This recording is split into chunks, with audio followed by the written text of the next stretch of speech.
This is CaneSport Inside the Lines on the Our Football Network. As we are back after a week off, the Miami Hurricanes also, after a week off, they'll be playing on Friday night. And I know it's a week off. It's a bye, technically. That's the term. Rest, that's a term. It's an interesting trend we'll debate a little bit later on. I know you have some information from the coach and what he feels about buys and things of that nature as far as trends. But either way, Miami coming off a win, another win, a big win, a close win, but a win's a win, Gary. How's everything going? I think it's going as well as anybody could hope for it to go, Greg. We 5-1 at the midway point of the season. You're in the thick of the race to make it to the ACC Championship game. It's a long way from 6-7 and losing to FIU and Louisiana Tech. So I think for the most part, Miami fans are pretty happy. I think there's a contingent that still wishes that Miami were in the upper tier of college football, competing for national titles. But when you look at where they've come from and where they are today, it's market improvement, and 2020 so far has been a big win for Manny Diaz. All right. And before we talk about this game on Friday, which, as you said, will be another key game with the opportunity to hopefully take on Clemson once again.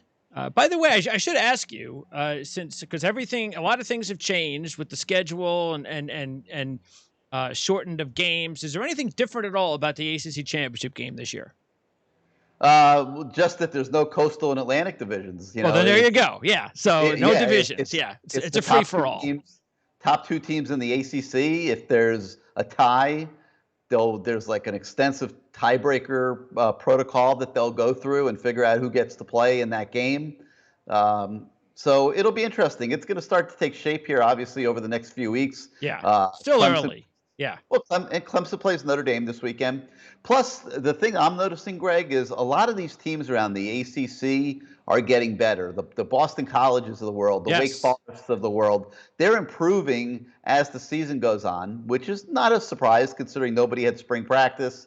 And everything was like sort of thrown in flux during the offseason. But I think these teams are improving, and they're becoming more and more threats to pull upsets here down the stretch. And I think the ACC is back to being a conference where just about anybody can beat anybody any given week. And that would certainly apply to Miami's game Friday night against NC State, which I consider, one of those third-tier teams, along with maybe like a Wake Forest, a Boston College, who I mentioned. Yes. Virginia Tech might be in tier 2 or 3. Hard to say right now. Sure. Pittsburgh would fall into that category. So you got a lot of these teams in the ACC that are very similar, that are not good enough to challenge Clemson for the ACC title, but they are good enough to beat anybody else on any given week. All right. Before we get into the game, because we have a lot to talk about, and not just trends, but just overall, we'll get everybody up to date as we always do, and who the key players to keep an eye on for NC State, what they do best, what their weaknesses are. Let's recap the Virginia game. I thought it was great, and so great that I tweeted it out when Miami, within the first play, King hits Mallory for 30, and on the second play, Harley for the touchdown. And I thought it was so good because there were 5 or 6 other big plays in the passing game, and the receivers, not the tight ends, the wide receivers for Miami clearly had their best day. Harley, breakout game, catched everything in sight, made big plays, and that's what you talked about more than anything a couple of weeks ago when we discussed what was going to be the key to the game. And you hit it right on the head and said it was going to be Miami's pass offense, their receivers, their ability to go up against the weakness and to exploit the weakness of Virginia's secondary, which, by the way, is something that they're going to have to do again this week because NC State's big weakness is also their secondary. Yeah, well, God bless them, but Virginia's defensive backs don't run very well, Greg. And I thought Rhett Lashley did a great job of getting his speed receiver, Mike Harley, a guy that hasn't busted out like that really at any point of his career, but he found ways and plays where he could isolate Harley against those slow defensive backs and create a mismatch. And it worked obviously phenomenally for Miami. Harley had 10 catches, 170 yards. I'm not sure I would expect that again this week. I mean, I think that might be. Well, I mean, more than likely it's a one-off, but like, hey, you couldn't be happier for Harley. He's a great kid. Yep. Works extremely hard. Sometimes is overmatched because of his lack of size. And he's got good speed. It's not like outrageous speed. He's got good speed. And he finally got a matchup in a game that he could take advantage of and put out a big evening for himself. And Miami took advantage of that and was able to get out of Dodge against one of those ACC teams that are similar to what I just described. And that's Virginia, a team that has shown, and they did it again this past week, that they could put together a game plan and they can knock off anybody. That's it. It's a typical ACC season. Now you got Carolina sitting there with a couple losses, Virginia Tech sitting there with a couple losses. So far, Miami has emerged unscathed from these games, other than the Clemson game, which was obvious. And we'll see how the second half of the season goes. You got to get past this NC State team on Friday night. You're going to have to get past Virginia Tech on the road. You're going to have to get past Wake Forest on the road. And you're going to have to get past North Carolina and Georgia Tech at home, none of which promise to be walks in the park, in my opinion. So I do think Miami is the better team in every game, but that doesn't mean they're going to win every game.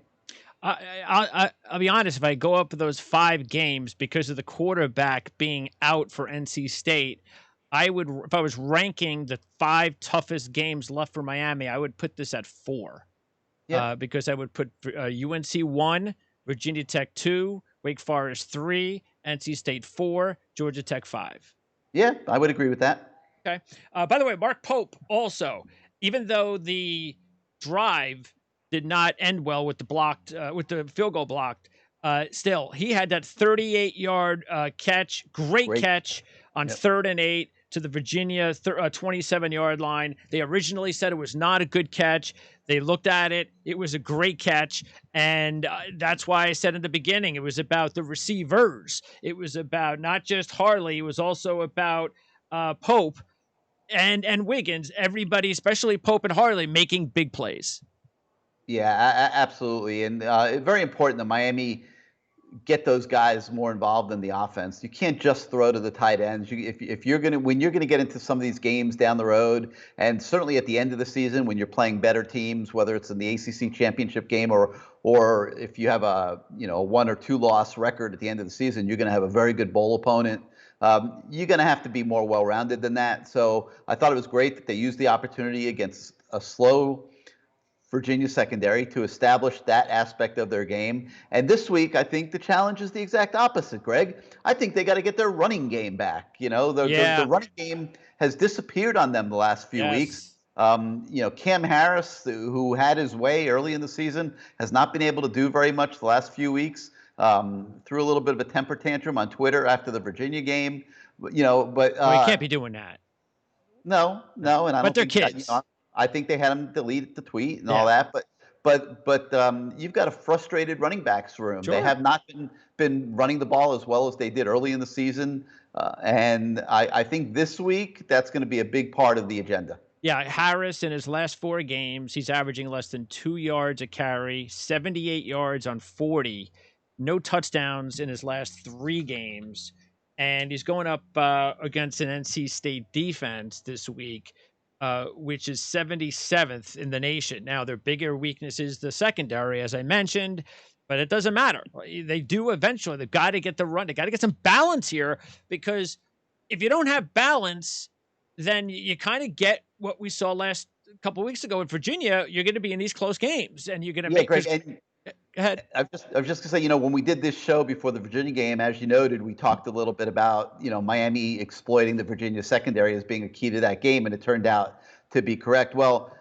NC State against North Carolina gave up 326 yards on the ground. Okay, so that shows that they can be had, and this would be a perfect time for Miami to reestablish its physicality at the line of scrimmage and get the running game going. And I think they're going to do it. And I think a big part of the game plan is going to end up being Acc King getting much more involved in the running game than he's been lately. And I expect to see him holding the ball more often on those RPOs. And by the way, the other thing that happens when you play in games that are a little bit too close, that you probably shouldn't allow a team to hang around, eventually it's going to catch you. And Miami was in that situation a few times against Virginia. Virginia had that 3rd and goal from the 24. They get a touchdown on a broken coverage, but there was an illegal man downfield. So Miami catches a huge break, and Virginia can't even make the field goal. So those are the sort of things that Miami's been able to, they're playing hard, no question. They've been the better team, but they're leaving the door open sometimes. Yeah, and it's typical ACC football. You have a lot of teams that are very evenly matched, and it becomes life or death every single week. And you're going to win some of those, and you're going to lose some of those. Last year, Miami lost way too many of them. The year before, lost way too many of them. The year before that, got the breaks in a lot of games and won most of them. So it goes back and forth. And the story of the 2020 season will be written here in the next 5 weeks, depending on how they handle these types of games. Second half of the game, we saw the big 3rd and 10 from their own 10. It was a huge pass to Harley for 27 yards. And I will say that's one thing that King's been, I'm going to say, getting away with, is that he has like a little Russell Wilson in him. When it's 3rd and long, he's, or even 3rd and 6, 3rd and 10, he'll go for it. He's going for like the 25, 35-yard play. That's a low percentage play, but he's been able to make it. And I think that's the reason why he continues to go for it in those circumstances. Got to give him credit. It was a tough throw over the middle, and he laid the ball right in there between the coverage. And Harley went down and got it. They got the first down. You gotta give props where they're absolutely. And that was a 15-play drive because they gained 48 yards on the ground, and they had 38 rushing yards in their first 6 drives combined. So the running game started to come alive on that drive. A few things, though, that we have seen lately as the running game has stalled has been there's too many times where we're seeing, and I think this is probably why Harris is getting frustrated. There's too many times where the defense is just, on him, just too fast. There's too many times where they're behind the line of scrimmage tackles for loss. Once or twice you can deal with it, but it's been going on just way too often, and I'm sure that's probably the main reason Harris is frustrated. The offensive line, Greg, is vastly improved over a year ago in pass blocking. But in run blocking, they've shown to be a major liability when the competition is good. When the competition was average or not so great at the beginning of the year against UAB and against Louisville, they were able to open holes and spring the running backs. Once they got into the meat of the ACC schedule and are facing a little bit better teams at the line of scrimmage, Pitt, Virginia, couldn't run the ball quite as well. Now, there was another situation a little bit later on in the game where Bubba Bolden just didn't look very good. And to tell you the truth, he's had a couple of circumstances lately that I know he's a good player, but if he wants to be a really good player, he has to get rid of these momentary lapses where, especially that one play where it was an 8-yard pass. I forget who the corner was that allowed the receiver to get by him, which you should have been able to take him down one-on-one. But okay, it happens. But then Bolden, I don't even know what he was. It was like an Olay type of tackle. He didn't I don't know if it was an effort thing, a physicality thing, and an 8-yard pass turned into a 46-yard pass. Yeah, he's been a little less solid at times the last few weeks than he was earlier in the season. Not sure what the reason is, but it's almost getting to the point where you wonder, is he really going to be able to go to the NFL at the end of this year, or is he going to need to come back for another year? I don't know that that's a definitive decision anymore at this point. We'll have to see, what he decides. but he's going to have to play better in the second half than he has the last couple games. He's had a few too many breakdowns, and I know that Coach Bonda, the safety coach, has been working with him on it. So we'll see how he does. Miami was still able to get out of that with a punt. So they were able to escape. Virginia did not score on that drive. Then another huge play for King on 3rd and 11 from his own 19. He rolls out, throws a perfect sideline pass to Hadley, and he was able to get his feet in bounds for 20 yards. A really great. I mean, those are the types of plays that the best receivers make, and you had to be impressed by that catch as well. No doubt about it. And you saw the byproduct of the receivers working hard in practice. They were challenged. The wide receiver coach, Coach Lake, had basically been working with them on getting the 50-50 ball and going up and fighting for the ball. They had done a very poor job of that the first half of the season, and they did a better job against Virginia. Absolutely. So you take the better effort, due to work on the practice field, combine that with an advantage that you have in athleticism because of the slowness of the Virginia defensive backs, and you get the recipe for a big passing day, and that's what they were able to put together. And the first play of the fourth quarter, another great pass rolling out, as De'Ara King is proving that he is one of the better rollout passers in college football. He hits a really perfect 25-yard strike to D. Wiggins on the sidelines, and another great catch by Wiggins. That leads to the Chaney touchdown and a 19-7 lead. Yep. And then, by the way, it started raining. And it rained earlier in the game, and it started raining again. So the rain didn't help things up for the offense. Yeah, but I don't think that was a huge factor. No, it wasn't. It could have been worse. But it let Miami get the separation that they needed to win the game.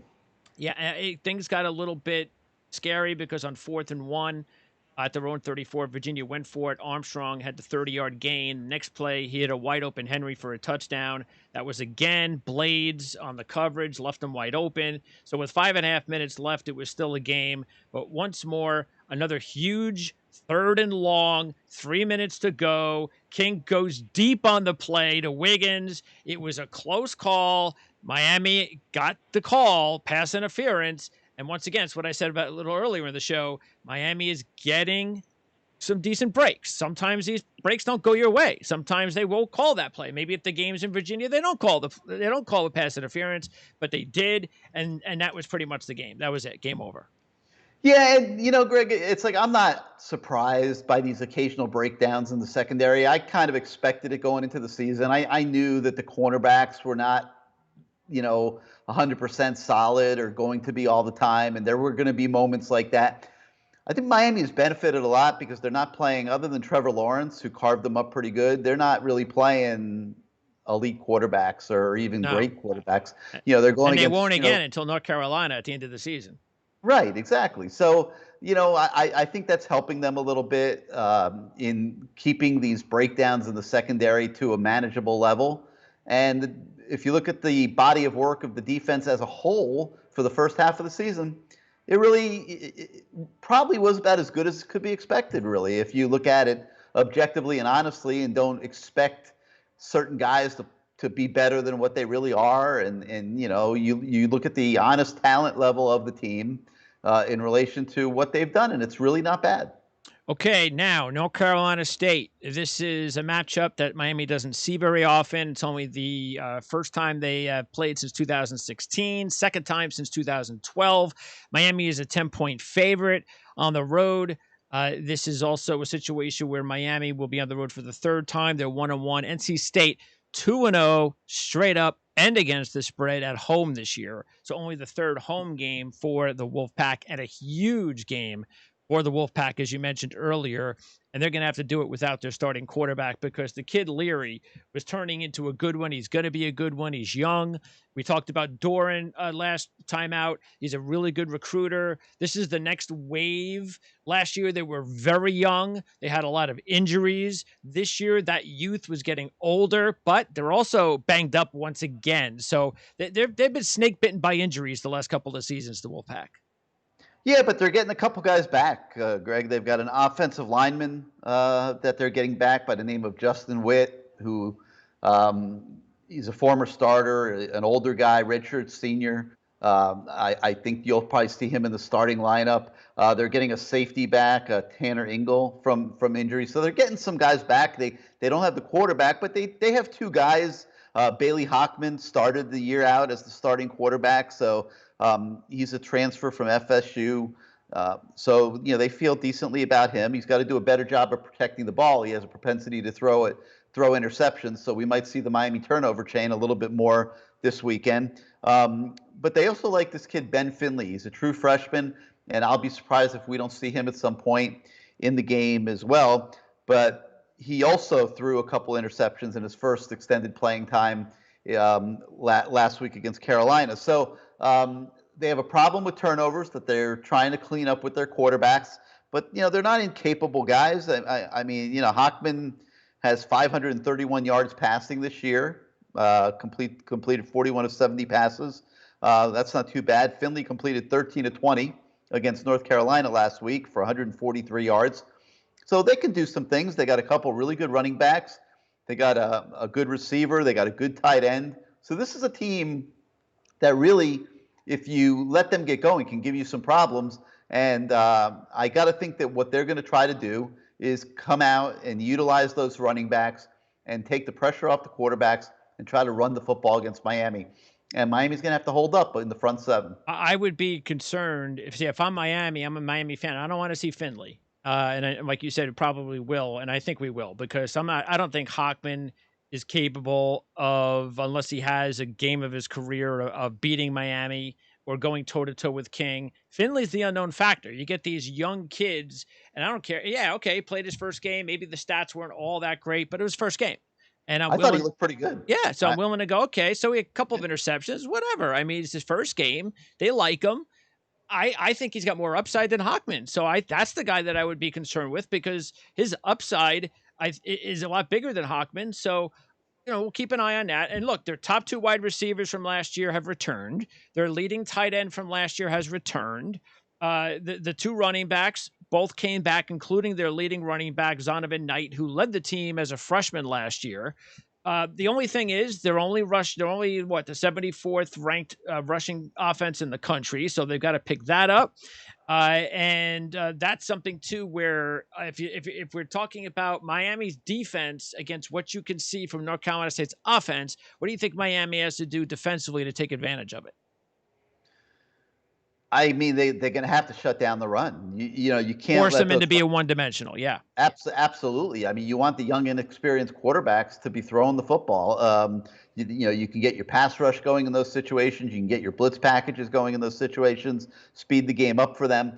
But if NC State's able to pound the ball with these two running backs, and I know that you mentioned the ranking, which is fine, but Zonovan Knight averages 5.9 yards a carry. I mean, that's not too bad. And if they can start churning out yards on the ground and play a physical game with Miami, and Miami's not able to respond, then that's going to allow NC State to stay in the game the whole way. Well, they want the lead, and that's been the problem. Is NC State's been playing from behind in these, they've had to try to come back in games, so they have to abandon the run game, and that's what you want. You're Miami.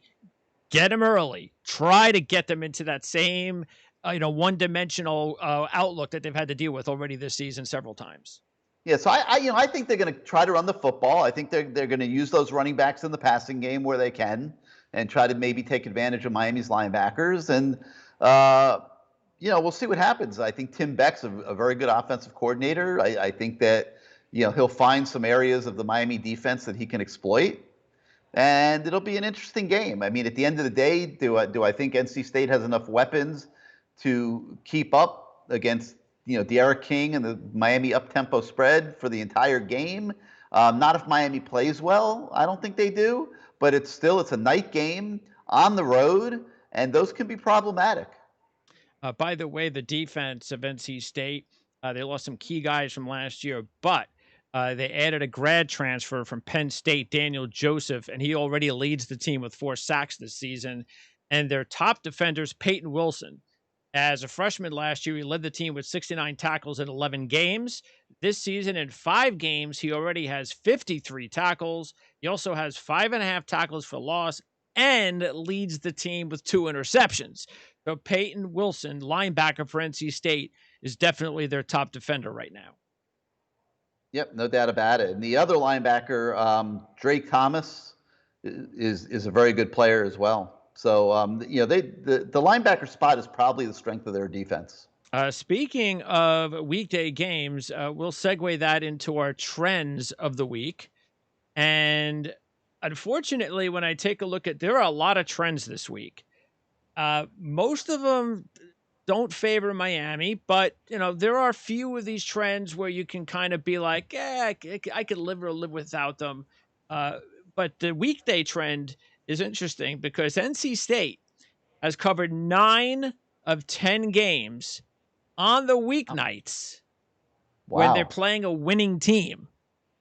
So they get up for these Thursday, Friday night games against winning football teams. Yeah, that's an interesting trend. Yeah, so that definitely comes into play. Now, there are I'll give you the best trends for Miami. Even though they lost the favorite battle against Virginia, they're still 4-1 against the spread as a favorite this year. So there's that. So that's okay. Also, working against NC State, which obviously is a favorite from Miami. This is one of those kind of, I think sometimes they're silly, but sometimes they could mean something. NC State, for whatever reason, has dropped 6 straight covers in November, for whatever reason. And they're 1-12 against the spread in their last 13 after they play a conference game and then take on a team that has a winning percentage of 750 or better. So that's the situation here, just 1-12. So those are the really negatives that are the positives for Miami. But most of everything else, though, works for NC State, including the fact I mentioned that they've won and covered both home games. And the biggest one applies. There's like a 3 or 4 parter that applies with what I said at the beginning of the show, the bye week, the rest week. And say what you want. I know how the coaching staff, I know how Manny Diaz feels about this. But, these are the trends, and they are that Miami has dropped 5 straight covers after a bye. And if you want to say, here's an interesting Miami versus NC State. And Miami is 3-15 against the spread in their last 18 with rest when they are taking on a conference team. That's not too good. NC State, meanwhile, 20-4 against the spread in their last 24 in the same scenario when they are coming off rest, taking on an ACC team. And NC State's 14-1 against the spread in their last 15 with rest after they lose a football game. So those are amazing trends that say a lot of good things about NC State. As far as the bye, I've been asked a lot about this Miami trend after bye weeks, and I've given it a lot of thought, and I can't really point to anything that would suggest is the reason for them not playing well after bye weeks. I mean, I find it to be coincidental more than anything else, but certainly it's there. I mean, they have not played well the last couple of years after bye weeks. Yeah, I think I guess to me the obvious thing that people would point to is, well, you're letting the kids go away. You're giving them a couple of days off, extra days off or whatever. They don't have a game. So maybe you got to do something different. Are you being too lenient? Whatever it is, maybe it's not working. Maybe a little more physical work in practice. Maybe. You never know.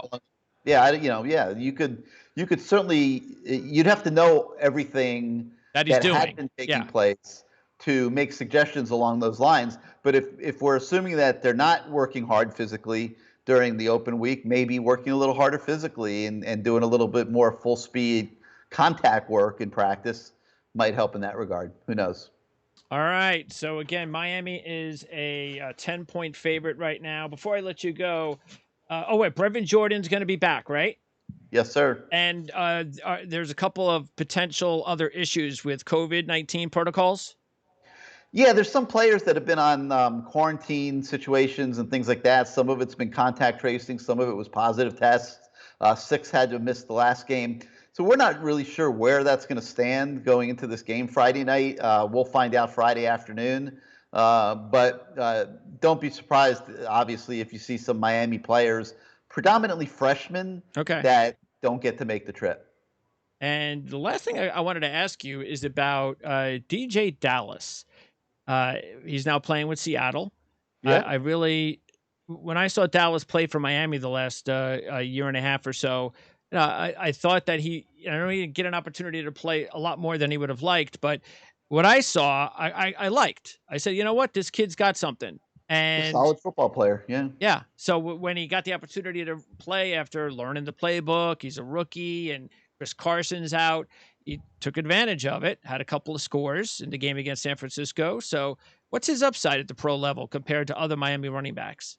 I think it's probably about where he's at right now. I see him as a role-playing running back, maybe like a second guy in a rotation, sort of like what he's doing right now at Seattle. I think that's the perfect situation for him. I don't think DJ Dallas is a franchise running back in the National Football League, but he's proving that he can be a change of pace kind of guy that you can do things with in the passing game when you need to. And, he does a very good job, I noticed, picking up blitzes and things like that. He's improved that aspect of his game. So, I think that he's in the perfect situation and being used in the exact perfect role with Seattle. Gary, I appreciate it as always. We will talk again next week when we prepare for another road game against Virginia Tech. All righty, Greg, looking forward to it. Thanks, Gary. We'll see you next time.